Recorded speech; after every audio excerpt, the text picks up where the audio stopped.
नमस्कार दोस्तों, आज इस वीडियो में हम बात करने वाले हैं कि जायफल का बिज़नेस आप कैसे स्टार्ट कर सकते हैं, क्या करना होगा इस बिज़नेस को करने के लिए, किस तरह की जानकारी आपको चाहिए होगी, माल आप कहाँ से उठाएँगे, किस रेट पे उठाएँगे, आप इस माल को आगे किसे बेचेंगे, कितना प्रॉफ़िट मार्जिन आपको देखने को मिलेगा, किस तरह से इस बिज़नेस को स्टार्ट करना है, सारा कुछ इस वीडियो में हम आपको बताने वाले हैं। तो चलिए वीडियो को शुरू करते हैं बिना किसी देरी के और आपको इस बिज़नेस के बारे में इन्फॉर्मेशन देते हैं।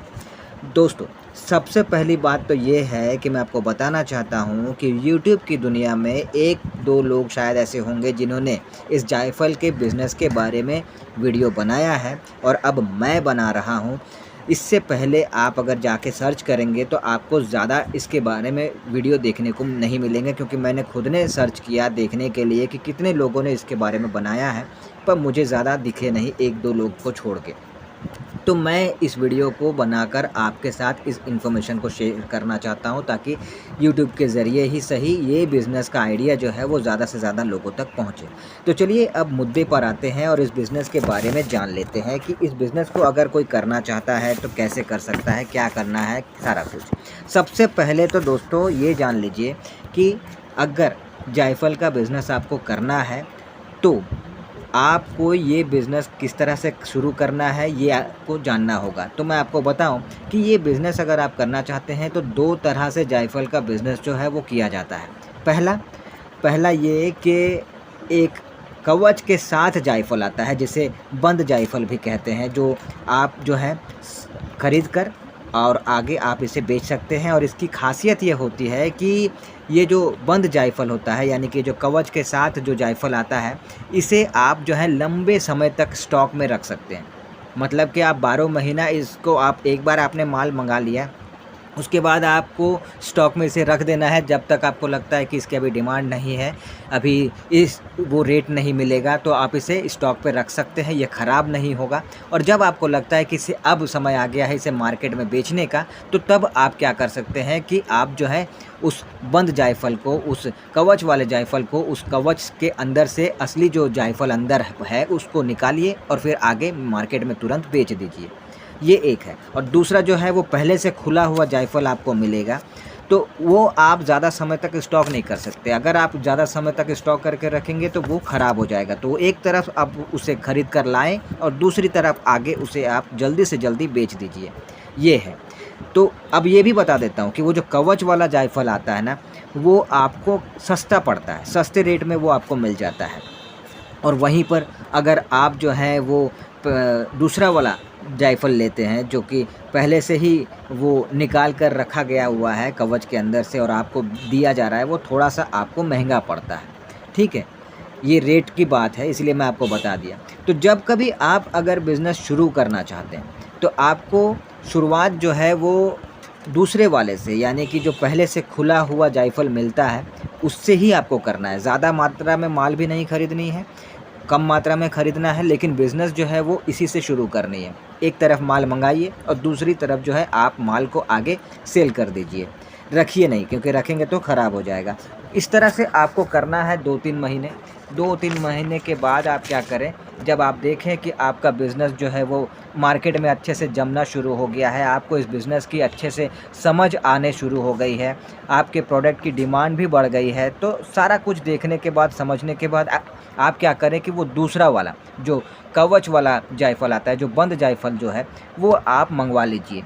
अब जितना आपके बजट के हिसाब से आप मँगाना चाहते हैं वो उतना ही मँगाइए, लेकिन फिर आप उसका भी बिज़नेस कर सकते हैं इस तरह से। लेकिन शुरुआत आपको पहले ये खुले वाले जायफल से ही करना है, ये आपको ध्यान देना है।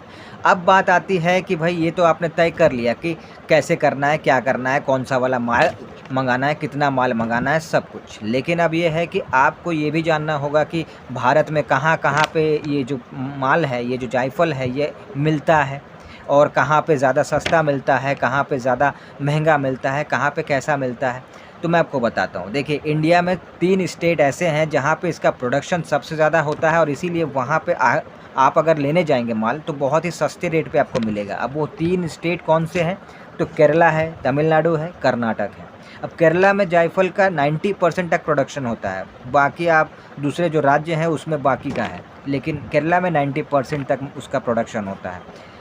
अब ये भी है कि केरला में कहाँ पे, तो केरला में जो है थ्रिशूर, एर्नाकुलम, कोट्टायम, ये जो जगहें हैं यहाँ पे आपको जायफल जो है वो इजीली यहाँ पे मंडियाँ हैं, अच्छे रेट पे, कम रेट पे, सस्ते रेट पे आपको मिल जाएगा।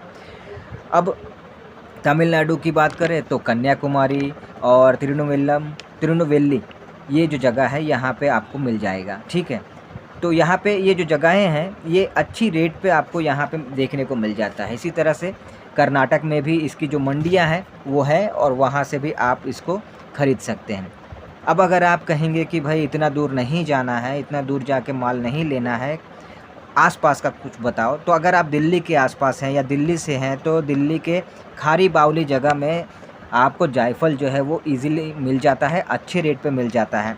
तो आप चाहें तो वहाँ से भी ले सकते हैं, ड्राई फ्रूट का वहाँ पे मार्केट बहुत बड़ा है, आप वहाँ से भी माल ख़रीद सकते हैं। इसके अलावा भारत के हर शहर में आपको ड्राई फ्रूट मार्केट देखने को मिलेगा, हर शहर में आपको होलसेलर देखने को मिलेगा। आप चाहें तो वहाँ से भी माल जो है वो उठा सकते हैं, पर थोड़ा सा वहाँ पे आपको रेट जो है वो ज़्यादा देना पड़ सकता है, ये है। अब ये तो हो गई बात कि माल कहाँ कहाँ मिलता है, कैसे आपको माल उठाना है। अब ये है कि आप जो हैं इसके किस रेट पे आपको ये मिलेगा, आगे किस रेट पे आपको बेचना है, कितना जो है प्रॉफिट मार्जिन आपको देखने को मिलेगा, इस पे बात करते हैं। तो देखिए प्राइस की अगर बात करें तो खुला हुआ जो जायफल आता है वो नॉर्मली 550 से 600 के बीच में पर केजी आपको होलसेल रेट में मिल जाएगा। और वहीं पर कवच के साथ यानी बंद जायफल जो आता है ना वो 400 से 450 पर केजी आपको मिल जाएगा। हो सकता है कि इससे कम में भी मिल जाए तो अच्छा ही है, मैंने बढ़ा के बोला। तो इस तरह के रेट में, होलसेल रेट में आपको मिल जाता है। अब ये माल आप कहाँ बेचेंगे ये भी आपको जान लेना ज़रूरी है। तो ये माल जो है वो आपको बेचना है अपने शहर में, अपने एरिया में, अपने गांव में, जहाँ भी आप रहते हैं वहाँ के जितने भी ज़्यादा किराने के दुकानदार हैं, जितना आप कवर कर सकते हैं, उन सभी किराने, छोटे बड़े जो भी किराने दुकानदार हैं, उन सभी को आपको ये माल बेचना है। साथ ही आप वहाँ पे जो भी होलसेलर वगैरह हैं जो ये माल ख़रीद सकते हैं, ख़रीदेंगे, वो पता कीजिए और फिर उनको भी माल आप चाहें तो सेल कर सकते हैं, ठीक है। अभी अगर देखें कि किराने दुकान वाले को आप किस रेट पे माल दीजिएगा तो 600 से 650 में इजीली आपका पर केजी आप माल को जो है वो बेच सकते हैं। तो अगर आप देखेंगे कि प्रॉफिट मार्जिन आपको कितना फिर देखने को मिलेगा, तो 50 से 100 रुपया प्रॉफिट मार्जिन पर केजी आपका बन जाता है ईज़िली, ठीक है। और जैसे मैंने आपको कहा कि होलसेलर को भी आप बेचेंगे तो उसके तरफ से जो प्रॉफिट मार्जिन है उसका जो हिसाब है वो अलग है। अब ये भी है कि मैं आपको ये बताऊं कि इसके लिए बहुत ज़्यादा इन्वेस्टमेंट की ज़रूरत नहीं है। आप कम इन्वेस्टमेंट में इस बिज़नेस को जो है स्टार्ट कर सकते हैं और अच्छा खासा प्रॉफिट मार्जिन आप इसमें देख सकते हैं। हाँ, ये बता दूं दोस्तों कि दूसरे सीज़न के मुकाबले जायफल की जो सेलिंग है वो ठंड के सीज़न में बहुत ज़्यादा बढ़ती है, तो ठंड के सीज़न में आपको थोड़ा ज़्यादा फ़ायदा, ज़्यादा प्रॉफिट देखने को मिल जाएगा।